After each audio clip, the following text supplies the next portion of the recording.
All right, sounds good. It has to be good. We started recording, so starting to do our own set review here of the 2009 cards. So, and who else to start with but the champs? The champ is here. Can't go wrong with a 103 win team and one of their all-time greats. And that's saying something. Yeah. And then led the league in homers. Had one of the most solid starters. I don't know if he was dominant so much as solid, but started out here with Derek Jeter. I don't think he was the captain at this. When did he become the captain? Must have been the captain by now, right? Oh yeah, he's solidified as the captain at this point.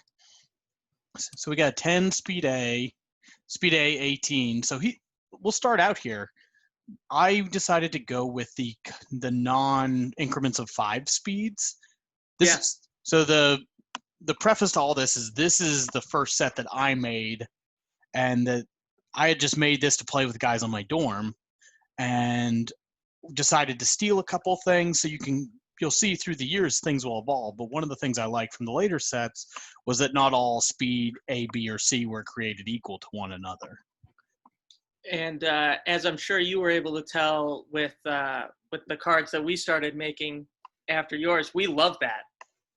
And still keep doing it. It's such a great way to differentiate the speeds of players, because it was such a pain seeing, Ricky Henderson and Gabe Kapler, Kenny Lofton. Yeah, like Kenny Lofton is speed A, and he's the same speed as Gabe Kapler, and that just felt wrong. Yeah, and I think it's a good indication of A is fast, B is medium, C is slow. I think it's fine to shorthand it like that, but the exact speeds give you some granularity and give you a few knobs to twist. That being said, Jeter was always an interesting case study because it really stressed what you meant when you said speed, because he's not straight line fast. And it's complicated too in terms of whether or not you're going to do speed by stolen bases or other base running factors. Because I don't know if he frequently, was a guy. I know in 2009 he had 30 steals. He was, kind of a blazer that season, but frequently he was in the teens to 20s. I think this is when they started leading him off, and he would have like 700 plate appearances. So his counting stats are through the roof. Oh yeah, no, 716 PAs that year.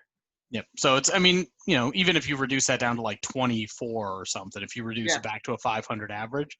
So that being said, that was a big decision we can go into that to other people. But I would bonus out counting stats. Yeah. Where anyone under 500 would be bumped up to 500, but anyone who had more than 500 at bats, I went with the mentality of that's a bonus. You want those people to be rewarded for playing lots of games. Yeah. So speed A for Jeter. Do you feel more that base running should pass the eye test? That you should, when you think of someone, you think of them as being a speed, or do you lean more towards the analytics and the measurables? Well, I've been pulled towards the analytics and the measurables, but I'm personally more of an eye test guy. Like, it's strange to me. I think Bob was doing it on one of ours. He's doing these 1996 cards, and Larry Walker was like a speed A 23 based on the metrics, and that just felt wrong. Maybe give him an A. I don't know how fast it was in 93. He ended up getting taken down a couple pegs. I think he's now like an A19 or something like that. Yep. A20. But there's a lot of variables that go, and I know there's some good stuff on Fangraphs in terms of just raw base running. And it makes sense, because when I started out, I was just sort of doing it based on raw steals, which, sort of shows how fast a guy is, because if he's slow, he's not going to steal. But so much of the game has to do with speed, not stealing bases, that it felt weird to put everything solely on how many times a guy is taken off from first to second. Absolutely. And Jeter excels in the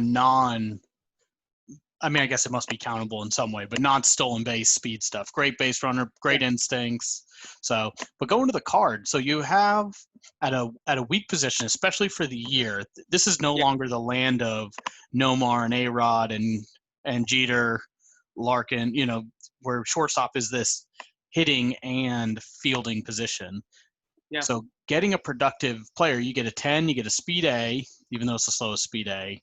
You get a homer, couple doubles, and the shortstop +3. So I went off of errors, which also favors him because he doesn't have great range. So he doesn't get to balls and then throw it away.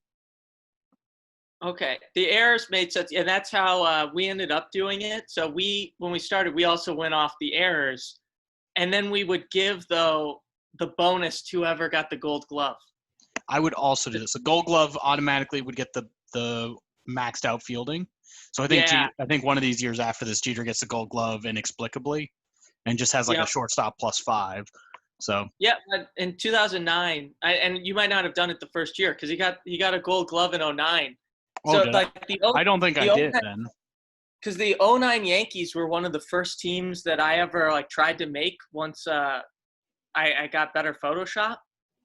And if you go back on the old ones on the blog, and it's funny because I have this Jeter made and it's almost identical, which I guess isn't a big shock since I tried to reverse what you were doing. But the only difference is I gave him 1 strikeout versus the 3 grounders. And then the fielding and speed but he's still a speed A, and I just gave him the boost. Yeah, and he has 1 less single. He's 4-9 walk in mine, but that's really funny. I mean, that's negligible here, but so if you're looking to use this guy, if you're looking at you're stripping away the Derek Jeter and stuff, you're looking at a 10 speed A, shortstop +3, 450 points. It feels like it doesn't add up right. It doesn't sound like a high pick to me. No, and it's kind of like Alex Bregman in recent years, where it's 450 to 5, not last year, but a couple years ago, with these on-base 10s that don't necessarily have a ton of extra base pop, and they're not you could bat him leadoff, but I doubt you're going to steal much with him. Doesn't have blazing speed. You're not, spending 450 points for +3 at shortstop. I feel like there's better on-base 9 guys with pop for that point production. Although he could be a solid number 2 hitter. Yeah, but if we go to the year, I'll pull up the year here. I have all the charts, and we'll go through each of these teams. So we have him and Jason Bartlett are very similar, and Bartlett even seems like worse of a deal. I think he should have.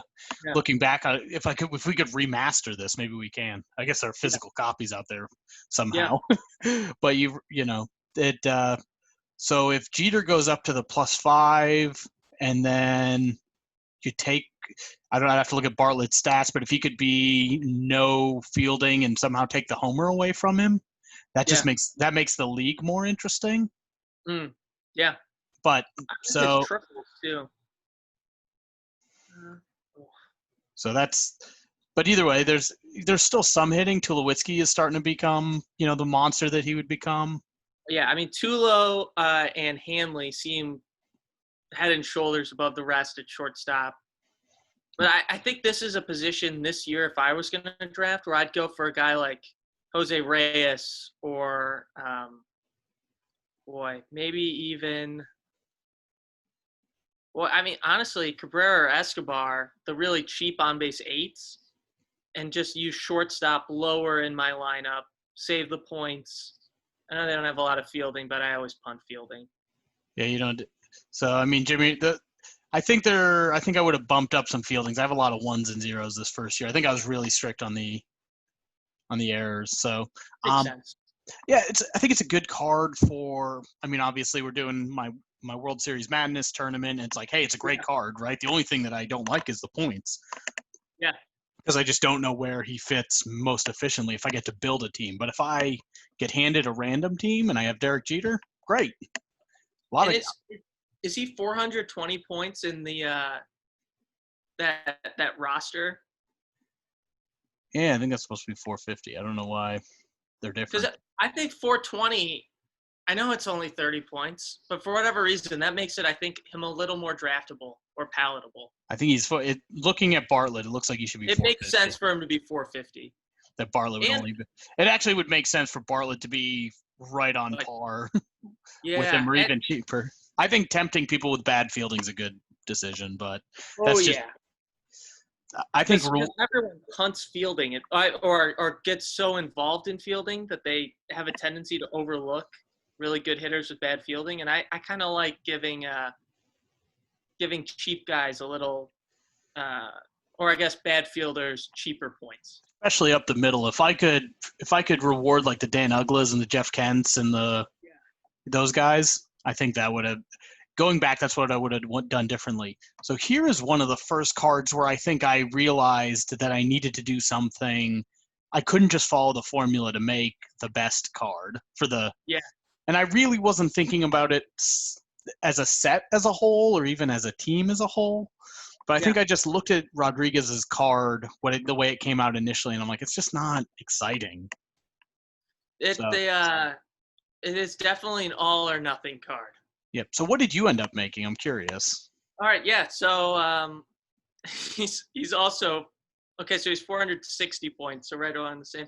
Mine is 18 to 20 homer, 17 double, 11 to 16 single, 5 to 10 walk, 1 ground ball, 2 to 4 fly ball. So slightly different there. I gave him a speed A, third base +2. So, little differences, the speed and the defense, but the meat and potatoes of these cards are very similar for the hitting. I just didn't think he had quite enough pop because mine was sort of based on 600 plate appearances, and he didn't get to a high enough range for that 17 to 20 range. Because to me, that was like the 40 home run tier. Yeah, that would be 45 based on what my formula would become. I'm curious now as I look back through the set if I was a little stingy in the initial ones, but then I think I made some exceptions here. But I definitely think it rounds out. It makes the third base position interesting in this set. It does, and it makes him a little more unique, just in general with the no doubles. Yeah, I think I was inspired by one of the Gary Sheffield cards. Oh, that's fun. So that was a card that I think it's tough to put myself back into this mental space, and I would lean more into making interesting cards that were true enough to form. Yeah, and this had to be coming, a year or two after he had the 50 home runs, right? So 2 years ago he was MVP with 54. I mean, he's such a powerful hitter that it makes sense kind of giving him the benefit of the doubt a little bit too. Yeah, I think go ahead. It plays into expectation. That's the big thing, is playing into expectation, right? People who you think when you look at it, and especially I didn't even think of it this way, but it's like as you look back, you go like, oh yeah, he was mashing it, or this guy really, +0, right? He had just transitioned to third base. Of course he wouldn't be a great fielder. Yeah. So. And boy, I like this card. This is one that I would definitely draft. Yeah, 480. He gets to be your bookend of a power hitting lineup, right? You can at 480, you could reasonably bat him 5th in a moderate hitting lineup, or even 6th in a deep lineup, and he's just your last guy. He's gonna homer or single in the last couple guys, and that's going to be the end of it. You're going to taper off. And thinking about 2009, I would suspect that there's not a lot of guys who get to this level of power range, the 17 to 20 on base 10, 16 to 20 on base 9, 15 to 20 on base 8. Like, I know in 2018 there were only 3 guys, I think, in the set with that power range, and there just weren't a lot of guys hitting 45-plus homers. So I have the stats pulled up, actually. So we go to this set, and so 45 was my magic number. You have basically the 09 version, and I lucked out by starting in 09. This is my version of, Bagwell, Giambi, Bagwell, McGuire. Yeah. And I didn't get an actual McGuire, but close enough, right? Those are Yeah. you have 3 people to choose from, and then you have Mark Reynolds, who is good. So you have 12 people who have 35 or more homers, or Yep. 13, I guess, and then some more. So it's a little thin. It's definitely thinner than 99 when you go and look. It's just like at the top, because right now that's in that 45 plus sort of normal range. That's a lot of power for under 500 points. I'll take that deal because you're giving up less extra bases as a whole since he singles until 16. No defense, but I don't really care. I love what he brings to the table there. Absolutely. We can look up his stats to figure out exactly what happened. So it looks like his season was a little light. I think I was generous, and I probably rounded up to a 600, or like as if they played 162 games is my guess. Yeah. Which there you go. But he's hitting twice as many homers as doubles. Yeah. Just about. So I love him as a card. I like the way it came out as far as it was exciting. And I maybe a little generous, or I would have thought of it as being generous. And the more I look back, I think this range you want to be careful, and you want to give it to guys who are going to be remembered, where their legacy is going to gloss over. I don't think you should give it over to, some guy who has a, Edwin Encarnacion, or somebody had Edwin Encarnacion. Who's the one with Bautista? Which Encarnacion was that? Edwin, okay. And there were a couple, and I forgot. 2015 years. Oh man, I love the Teixeira here. So this is actually one of the few cutouts that I feel good about, though the background. I will not talk about the graphics a ton because Matt would come along in future sets and save my bacon. But this one I liked. So I really like this, and it really I like when you pick fielding pictures that went along with guys with good fielding. Like he got the +1, and then here he is scooping it up. And I really just back in 90 or 09, it's tough to remember that like there just weren't infinite high res photos of these guys. Yeah, it's tough. Now there's more, thankfully. Yeah, I really like. Wow, we had like the exact same card on this one, except for I did 1 for 4 strikeout. That's the only difference. You gave him the all strikeout, so yeah. I'd be curious. But I gave too many strikeouts for a while. That was my early biggest mistake. It's interesting as you see your sets ebb and flow.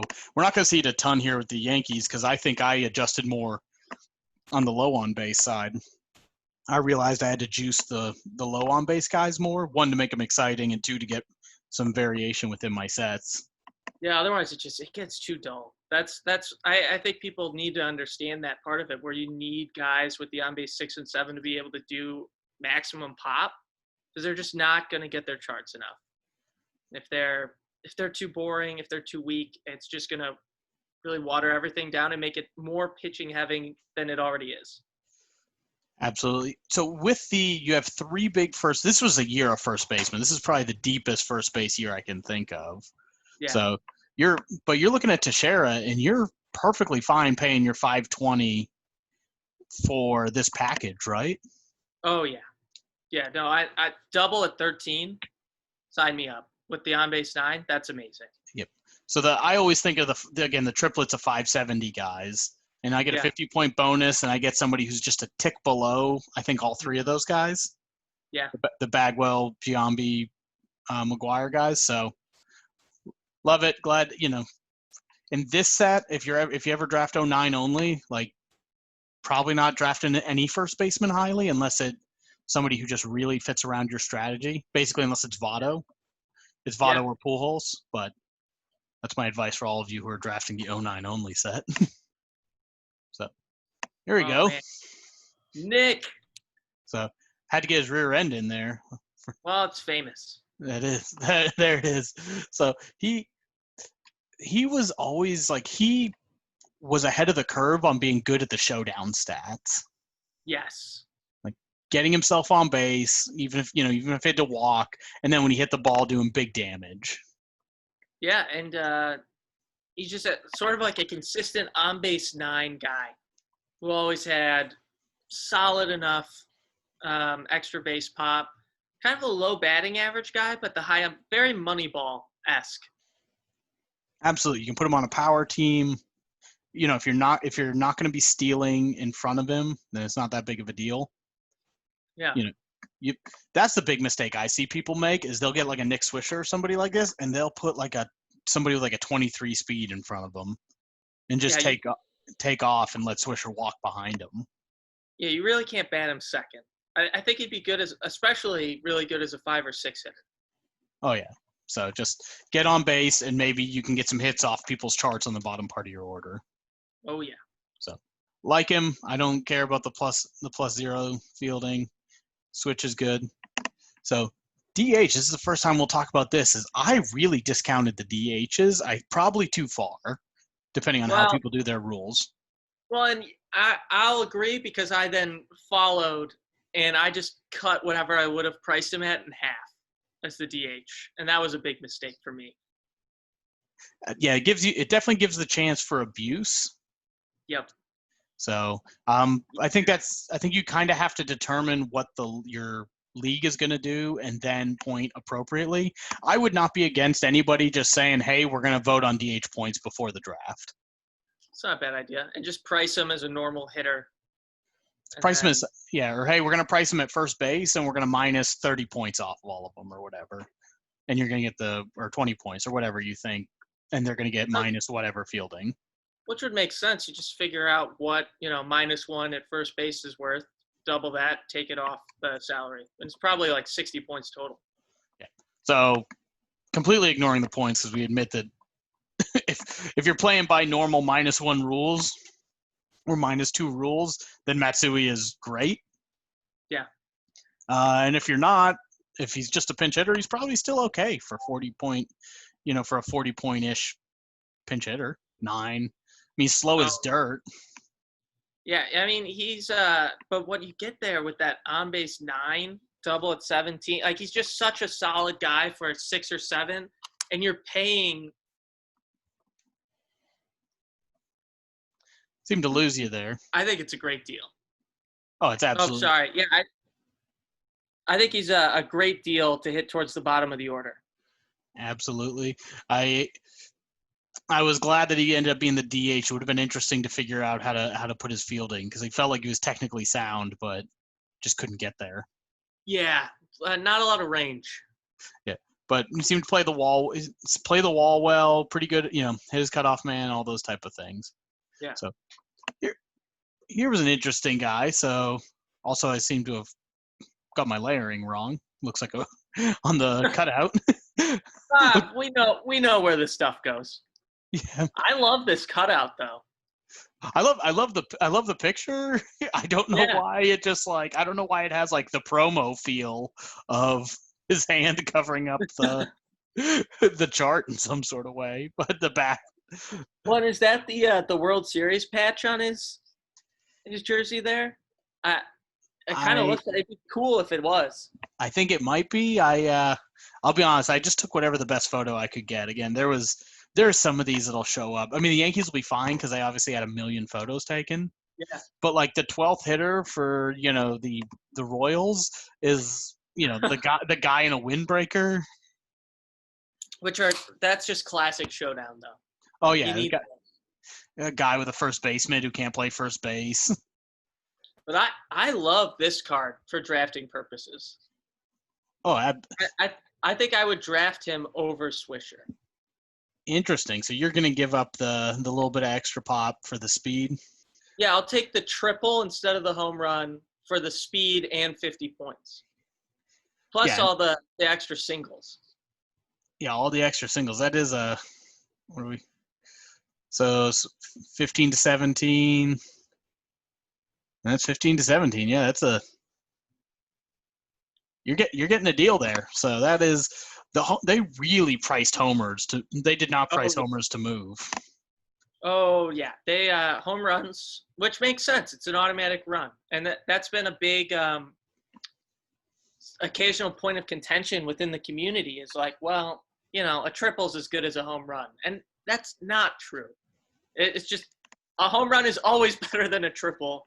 It's an immovable fact. But I think for the price discount plus the other extra benefits here and there that you get with Damon, I'll sacrifice the one less home run for that 5% chance that he ends up on third instead of automatically scoring, just to get a guy who I think is all around more versatile in the lineup. I couldn't agree more. Great card. Again, as you go through the Yankees here too, if you're looking to play the Yankees in the 09 set, right? Like for the 09 madness, we're sitting here looking at, we got 10, 9 with pop, 9 with some pop, 9 with a good chart, 9 We're with a good chart. Deep with on base 9 or better right now. Yeah, this is a veteran team. I mean, all these guys were, veterans, had careers either elsewhere or a ton of time with the Yankees. So, I mean, here we go, another 9. Oh, here, man. and this is a catcher with his. Yep. With a catcher plus 6, 19 to 20, 16 to 8. So not the most exciting guy in the world. The catcher position actually wasn't great in 09. But go ahead. I guess that's not a surprise, but I mean that's just such a solid arm. Like it's nothing that not like I think your 2011 Pudge, or here Yachty. Like, oh man, that Yachty or Molina. Is the 11 Pudge like 50 points for just an arm? Yeah, and that always got drafted super high. Oh, of course, because it invalidates like entire strategies for 50 points. Yep. Just destroys other teams, and you just bat them 9th, and I think when you're looking at this group of catchers here, I mean Joe Mauer is all-time card right there. Oh yeah, league of his own, right? Like and it. I think there's a couple utility guys that would give you the option to get some high on base, but no other 10s. And then Victor has no arm, so that makes it tough.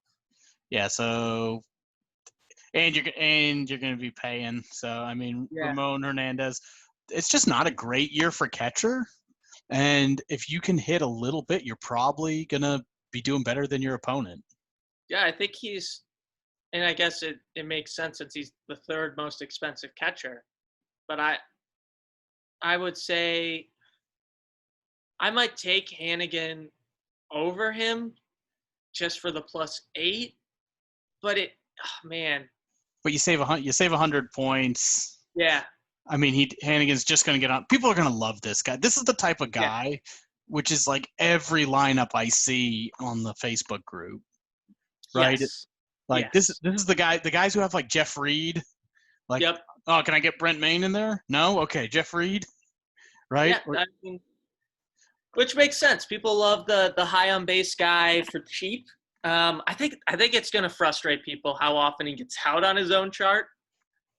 Yeah, this is the guy people love. This is the Jeff Redman, but I think Yachty's the pick there. Yeah, Yachty's the clear, I think, number 2. Did I give anyone a speed A at catcher? I feel like that. I always try to make it a point to find someone to be a speed A. Man, I guess Kurt Suzuki got closest. Is that 16 speed? Yeah. Man, Jason Kendall still getting some speed with that 15. I should have given him it. Especially with no homer, I should have definitely given him the A now that I look back on it. Like if I was like, if we remastered it, like I like having it because there are people who like having like, oh, I have all speed A's. Yeah, no, and that's it's a really prevalent strategy that we've seen. But yeah, I think Posada would be like probably 4th on my big board. I think that Brian McCann would be my number 3 pick. Even though he gives up a little more on the arm, I love that double at 14, single at 7. But, I mean, man, for a number 7 hitter that we're getting to right now on a MLB team, no wonder they won 103 games. Yeah, there was no let up at all. No. So, and this is, I mean, number 8, you get a young Robbie Cano. And so lower on base, but he's still an 8. And his chart, like, I think you can, if you go through it too quick, you like misread it and think and don't realize that the 1 to 3 is fly ball and the 4 is walk. Yeah. Like, it's easy to look at that real quick and think it's 1 to 3 grounder, 4 fly ball. But he's just going to single. Like, if there's guys on second, he gets the advantage. Like, that's just runs.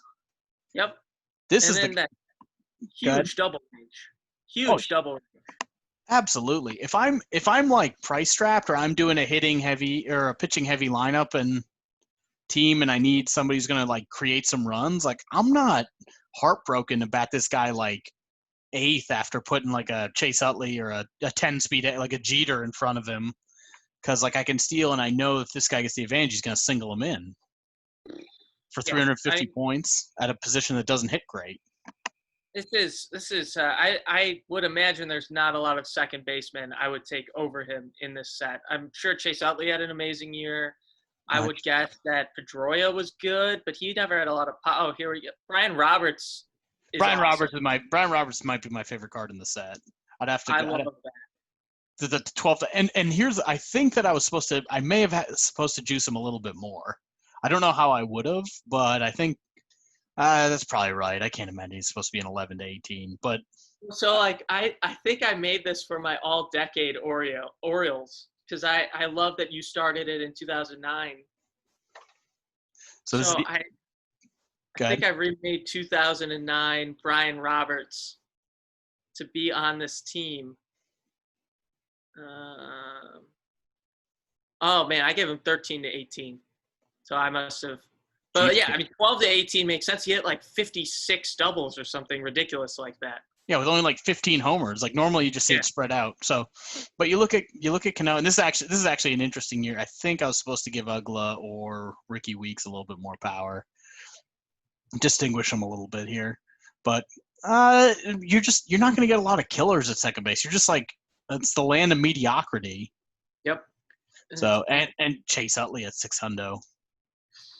So that head and shoulders. And everyone's going to take David Eckstein is the type of person that people are going to love. So plus fine fielding. There it is, double play. I'm going to go get every ground ball pitcher in the league. So all right, here's a batting champ to be. Before the steroids. Before the steroids, got someone getting tagged. Yeah. Which is. Yeah. When you're hard up for pictures, you just take what you can get. It almost looks like he's trying to stiff arm the air, just completely whiffing on it. He's stiff arming the other way. So, and this is your number 9 hitter. You're DHing a 7 at the end of a lineup. And for a deep lineup like this is not a bad number 9 hitter at all. I'm sorry, it's not the number 9. This is the 10th guy. This is no. This is a pinch hitter. I don't know. I don't know who you're going to pinch hit for. Man, I guess maybe like Brett Gardner. I don't know if he got a card. He was supposed to. Maybe he did. Maybe I think he did. I think he somehow ended up at the end of the lineup somewhere. Here's Ramiro Pena, who will not do anything except for ride the pine. You know what, though? If you're doing the fifth points for bench points, guy with a little defensive flexibility, maybe pinch runs for I guess A-Rod is a 17 speed in this one, but maybe you get a slow guy. He has no use on this team except for the pinch hit in National League games. Yep, that's it. In a draft, these guys are getting picked up. And I like that the picture makes me think of For the Love of the Game when that rookie was trying to lay down a bunt in it. That's the vibe I get from him. He's trying to bust a perfect game from like, I don't know, Roy Oswalt or something like that. Oh, that's exactly what this is. Somebody trying to. This is not somebody swinging for the fences because he's not going to do much. He may sacrifice bunt. So here's a Molina. Here's another person. He's at the same arm as Posada. So the bench is useless. Oh yeah, he really brings nothing to the table. I could live with a 30. Yeah, that's the thing. You could make this guy your cheap option. That speed 8 though, I know he's going to ground out all year into double play. Like I'm going to like get a 17 on their chart with my 8 hitter, And I'm going to bring this guy up. He's just going to ground out. It's the pain. So, all right. The Tank. What a stud. So, where did he finish the year in ERA? He must have been in the top. Yeah, I know he had like a 3.37 or something like that ERA wise. Yeah. But he had 19 wins, 2 complete games. He was a tank. Oh, there was that run he had with the Brewers, or when he was traded to the Brewers.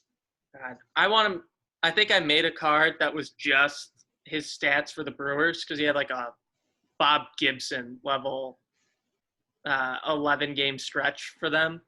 I'm a Brewer fan.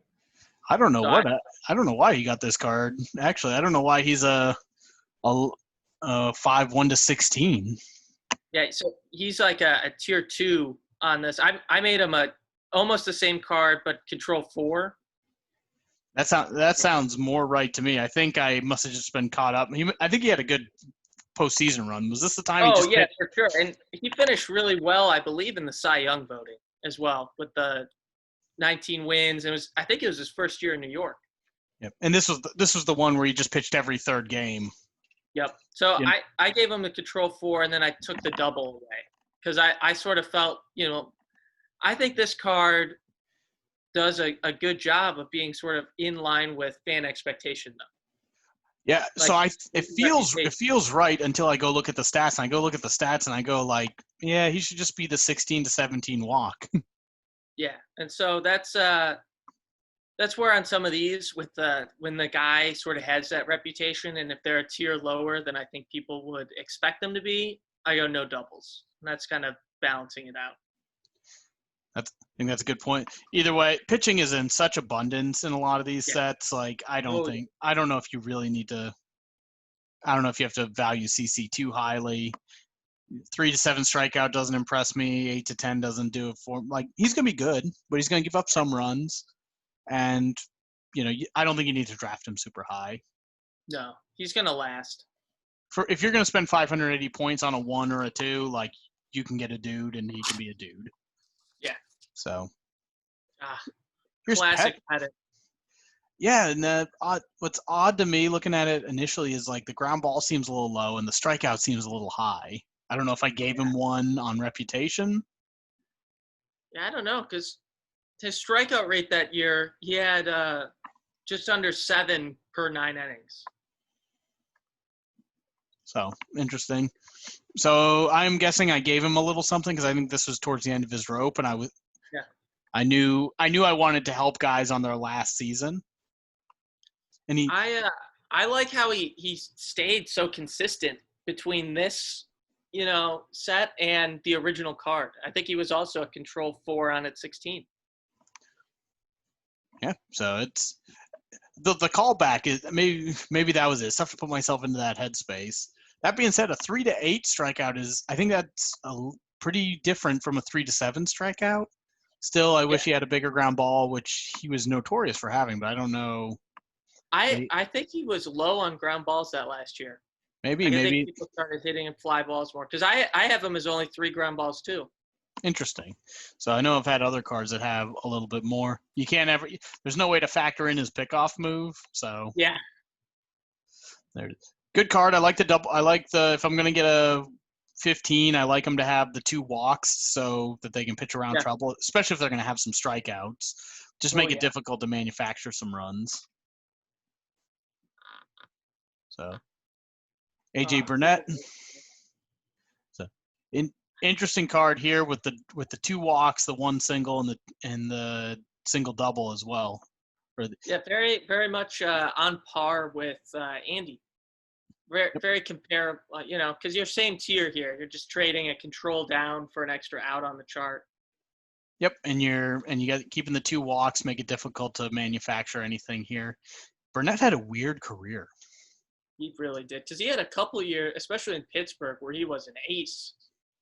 And was Miami early, where he was kind of the next big thing?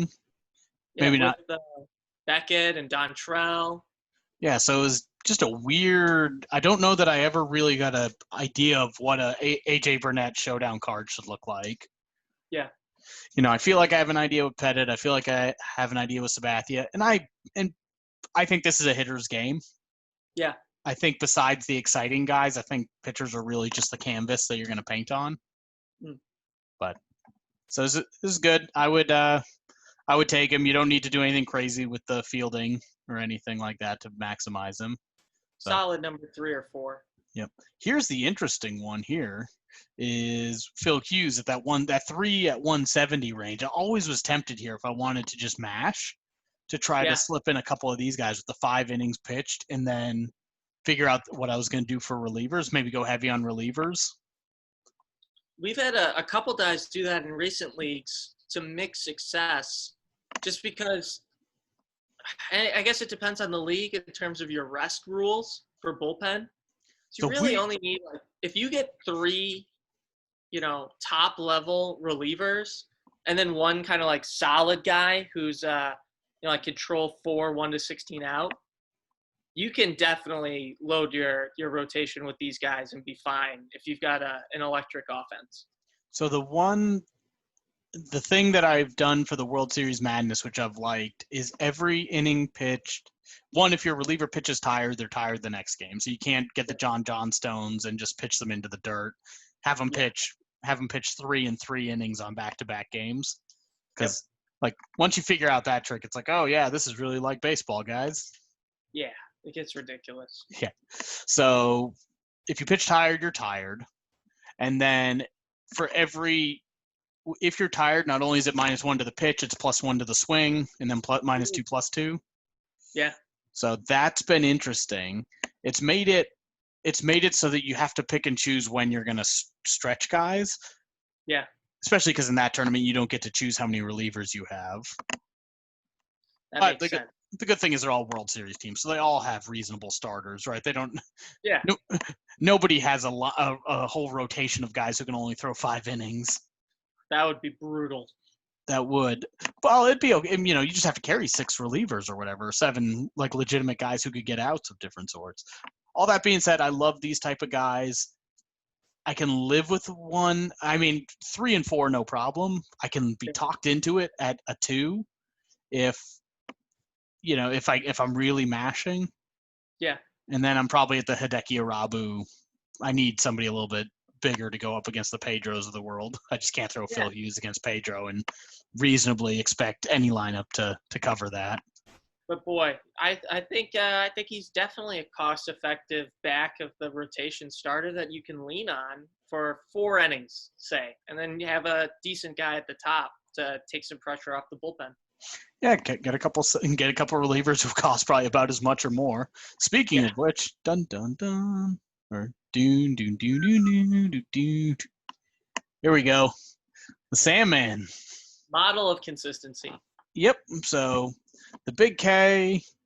I mean, there's that magic cap of 230, right? Like where it's like the Wagner number, where it's like maybe one guy a set gets it, or one guy every other set gets the Wagner card. But there should be a few of the Rivera cards, right? The 4 1 to 18s. God, and he's so reliable. And I love the no double. I mean, I think I basically made the exact same card, except I had him control 5, 1 to 17 out. So it's like the same tier, both no doubles, both just singles. Man, both 9Ks. Just what a beast. Absolutely. This one's great. He can't. You're not going to manufacture runs against him. You're not going to hit a double. Like, you're going to have to hit a single at 19 or 20 or get the advantage, right? Then you're going to have to get lucky. Yeah, say you get on and then you steal. You get a chance to throw you out there. And then I still can strand you. So, you just see how this guy puts up zeros. And I'm not even hating it if I have to stretch him an inning if I'm a -1/+1 under those rules. Yeah. Like, I can live with that. A 3-1 to 18 is what some people will play. It's Scott Williamson. Yep, Scott Williamson is just fine. So no problem stretching him. I can get some innings where I need to. I'm going to guess that Phil Koch was somebody that I would have considered for the third of an inning pitched. Yeah. If I had come up with that idea originally. So I would have definitely reconsidered how I centered his chart numbers. That's for sure. Boy, it's gonna be a tough card for me to pick for 90 points for a guy who gives up a home run. Yeah, it's the reliever pricing was weird. It's tough. I think it was weird considering the rules. The rules were definitely not ideal. No. So it's coming up with what's the. I'm warming up to the 24-sided dice, but I think that only really works in paper. Digitally, I don't think, because I do think the 24-sided dice is a visceral thing. I could Yep. imagine it being exciting to pick it up and like have it set up on a podium and whatnot, and like in case of glass, break this, whatever. I don't know if I like the mistake pitch, but I do like it for tired because I think it. Yeah. I think it would hurt the other manager seeing you pick it up and rolling it and knowing that there's all these good numbers on that. Just definitely adds that bit of anticipation, the extra pressure. All that being said, don't draft this card. He sucks. Poor Phil. Probably he would have been interesting at a third of an inning pitched. 6-1 to 15, 150 points. Well, yeah. What more do I need to say? No, that's an early draft pick for me. That's a stud. Yeah, that's meat and potatoes showdown right there. Like, how many of these are there in the set? When do I have to start taking them? How many do I want? So, what's the weird tattoo he's got on? Is that the? Oh. Is that the Celtic cross, or what has he got? I don't want to speculate. All I know is it looks uncomfortable. Might be the Celtic. Yeah. Hopefully it's not. Hopefully it's not. No, we'll just move on. Hopefully Brian is canceled. Yeah, hopefully Brian Brunny doesn't have any weird beliefs that would make his chart less useful. 2-inning pitch, Jabba Chamberlain. I think he was an interesting guy. I think people liked him. Got him in his windbreaker, so I don't know how, with as big of a deal he is, I couldn't get him doing something baseball related. Yeah, and he had a sort of like a weird season. Wait, wasn't he one of their starters that year? I think so, but I think he was big time and maybe got demoted. Like there was something about him. Let's go to the old baseball reference machine.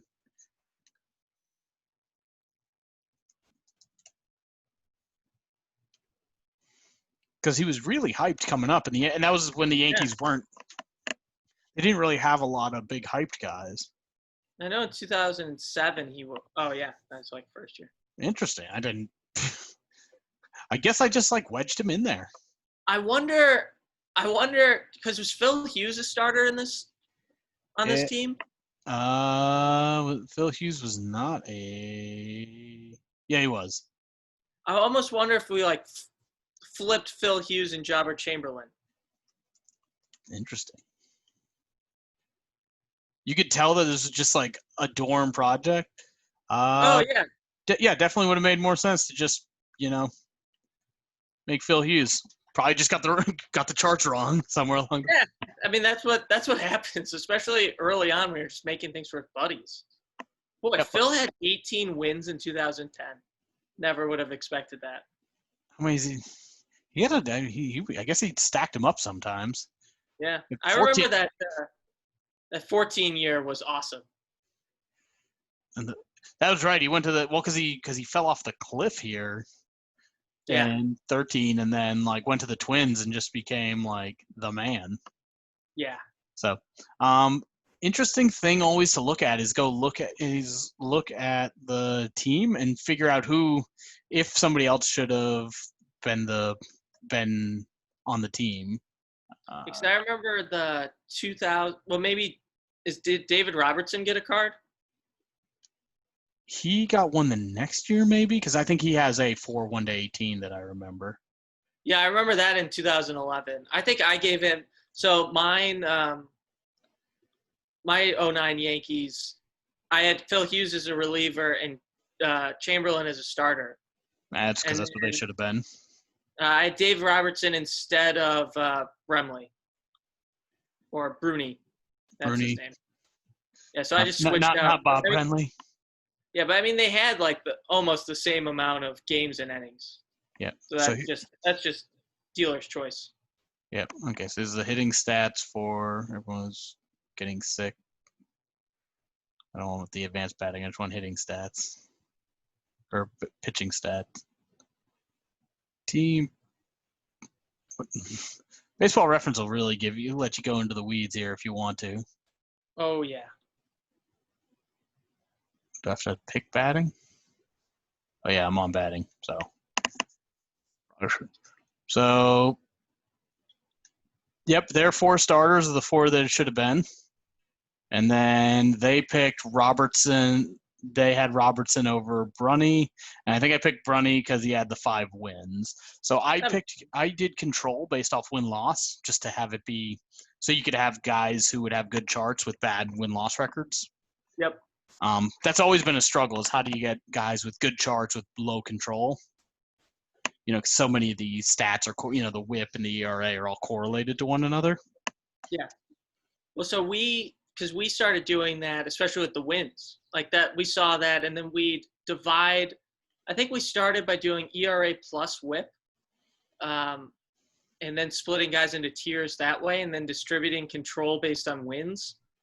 And then moving forward, we just decided wins are a useless stat and just sort of divvied up control within tiers. But I liked it because we had like Lance Lynn one year as a control 6, 1 to 13 out because he had like 20 wins, but had really, really pedestrian ERA and whip. Interesting. So it looks like Alfredo Aceves has a gripe. Looks like David Robertson has a gripe on the pitching side. Man, yeah, Aceves especially.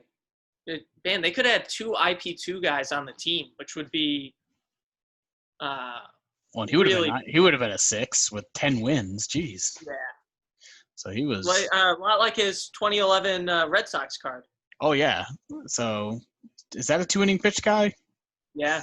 So that thing's a tank. Yeah, I've drafted him a lot. It just depending on your rules, he'll eat up some innings. And then on the Yankees are always interesting because they're always going to have some big name guys that they just pick up and don't use as much as you would think. Yeah. So, looks like it's just there. Did I not grab there? It's interesting. I didn't grab Brett Gardner in there. There it is. Oh yeah, he's on the sheet as an on-base 8. Yep, here he is. So we got Gardner as an 8, speed A, the plus 20 speed, super exciting. This is actually probably the most draftable card on the team that's not a pitcher. Yeah. At 220. So sorry, Brett, left you off, but we'll save the best for last here. Oh yeah, this is a great card. Absolutely. So all in all, this is, as far as a World Series team, you think this is a strong one, a middle one, a weak one? I would go with the strong one. That lineup with Melky on the bench is all 8 or better. The 2 8s are dynamic hitters on their own. I mean, if you have Brett Gardner as your number 9, my God, it's not fair. And then the bullpen, you can lean on Big Mo, and then you've got Brian Rooney as a really good number 2 reliever. And I mean, the top of the rotation with CC can go toe to toe with anyone. Is that tier 2 control 5? The rotation leaves a little to be desired toward the back end, but like I said, they've got enough bullpen arms, and then the lineup is so good that I think they're always going to be in the game. Oh, they're just going to put pressure on you. A little slow, but I think they have speed at the key places. I don't know where you bring in your bad reliever to just sneak a few outs. I don't think they have a weak spot in the lineup that you can steal, quick 2 outs with your control 1 50-point reliever. You just can't do it. I'm guessing that the lineup looks something like, so you either you have a couple options. You lead off Gardner and then go Jeter behind him so Jeter can get runs and RBIs. Yeah. And then, some variation of A-Rod, Teixeira, and then, Damon, or you go Jeter, Damon, again, whatever you want to do in the middle. And then you have Gardner, Cano at the end, and you go like, these 2 guys are built in a way where they can make runs, just the 2 of them, which is not something that every team has at 8 and 9, and definitely not in single year. No, I mean, I could see a manager putting together a good team that leads off Gardner and hits Cano second. That's like a valid way to construct a team that contends to win at the 5,000 point range. And here they are, probably as the 8-9 hitters. That's ridiculous depth. I'm guessing they're And over 5,000 points. I should probably start adding these guys up. I'm going to guess that's the case. Maybe with A-Rod being sub 500, it'd be interesting. I think they're going to crack 5,000. My guess would be like 5350 or something like that. We will check that when we come back. So you have an obligation. I'm going to let you run. But